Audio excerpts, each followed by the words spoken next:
आज हम लोग हिंदी साहित्य के मूर्धन्य एवं ज्वाज्वलमान नक्षत्र रामावतार त्यागी रचित समर्पण कविता के बारे में कुछ जानने का प्रयास करेंगे।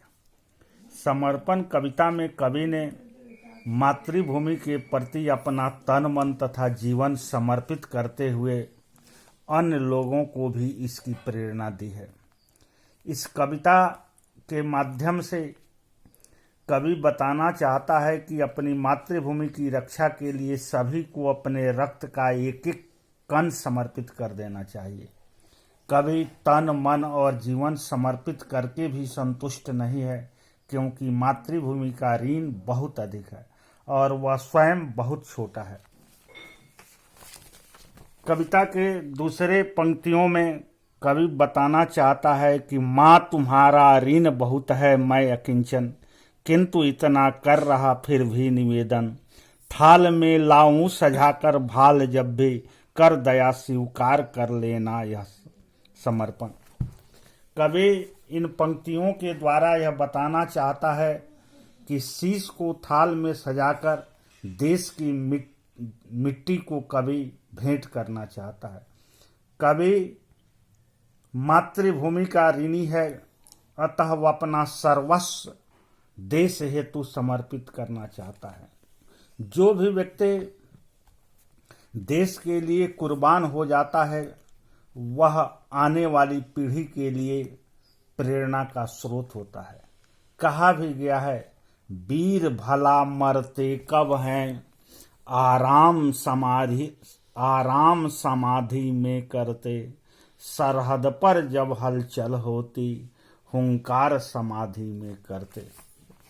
फिर इस कविता में बतलाया गया है कि माज दो तलवार को लगाओ न देरी, बांध दो कसकर कमर पर ढाल मेरी, भाल पर मल दो चरण की धूल तो थोड़ी, शीश पर आशीष की छाया घनेरी।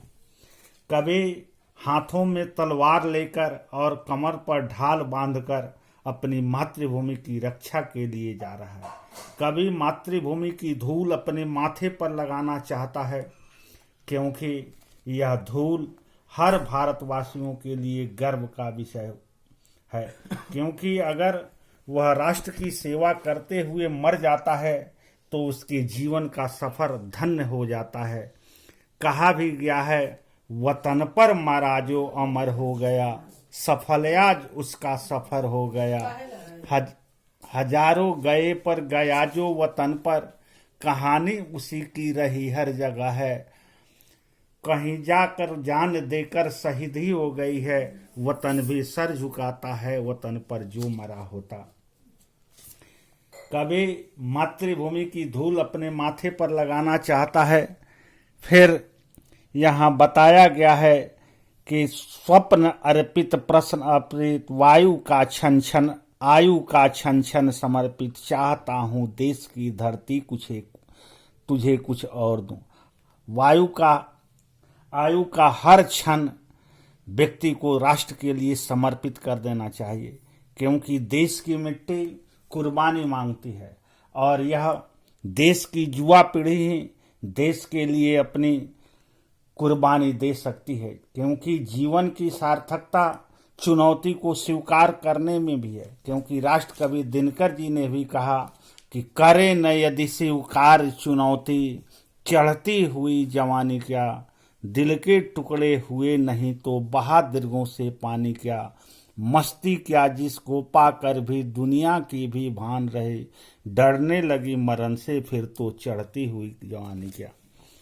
कवि इस कविता की पंक्तियों के माध्यम से बताना चाहता है कि तोड़ता हूँ मोह का बंधन क्षमा दो, गांव मेरे द्वार घर आंगन क्षमा दो, आज सीधे हाथ में तलवार दे दो और बाएं हाथ में ध्वज को थमा दो।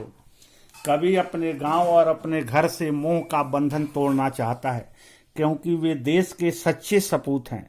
वे देश की रक्षा के लिए स्वयं को समर्पित करना चाहते हैं। वे नहीं चाहते कि कोई भी मोह पास उन्हें बंधन में जकड़ सके, अतः वह मुक्त होकर देश को सर्वत्र सर्वस्व अर्पित करना चाहते हैं। कभी एक हाथ में मैं दाहिने हाथ में तलवार और बाएं हाथ में राष्ट्र ध्वज थामना चाहता है।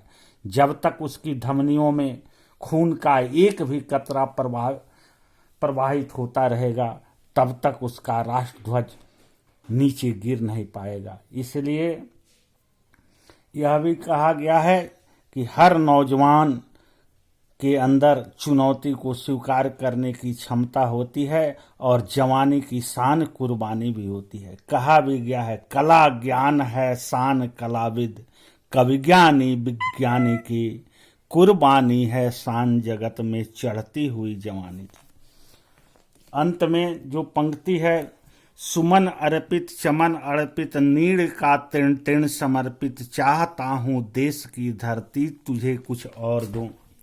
अंत में कवि नीड़ का तिण तिण समर्पित कहकर अपने देश के रक्षार्थ अपने घोंसले अर्थात घर के तिनके तिनके को भी समर्पित करने की ओर संकेत किया है। कवि ने स्पष्ट किया है कि मातृभूमि की रक्षा के लिए घर परिवार समाज स्वयं को हंसते हंसते समर्पित कर देना चाहिए। इस कविता में कविवर राम अवतार त्यागी ने देश की धरती का मानवीकरण किया है। संस्कृत में भी कहा गया है कि जननी जन्मभूमिश्च स्वर्गादपि गरीयसी, अर्थात माता और जन्मभूमि स्वर्ग से भी बढ़कर है। मनुष्य तो मनुष्य पशु पक्षियों में भी यह भावना पाई जाती है। मातृभूमि की आंचल में उन्हें जो आनंद मिलता है, जिस सुख की अनुभूति होती है, वह अन्यत्र दुर्लभ है। इस प्रकार मातृभूमि का उपकार अतुल्य है। देश के किसी भी कोने में रहने वाले व्यक्ति को चाहे जितनी सुख सुविधाएं मिले, परंतु उसे शांति और संतुष्टि नहीं मिल सकती, क्योंकि उसका हृदय अपने देश की मिट्टी के लिए तरसता रहता है।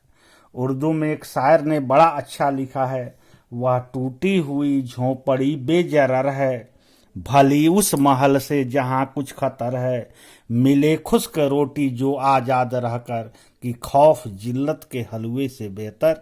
यही इस कविता का सारांश है और दूसरा चैप्टर दूसरे क्लास में हम लोग पढ़ें।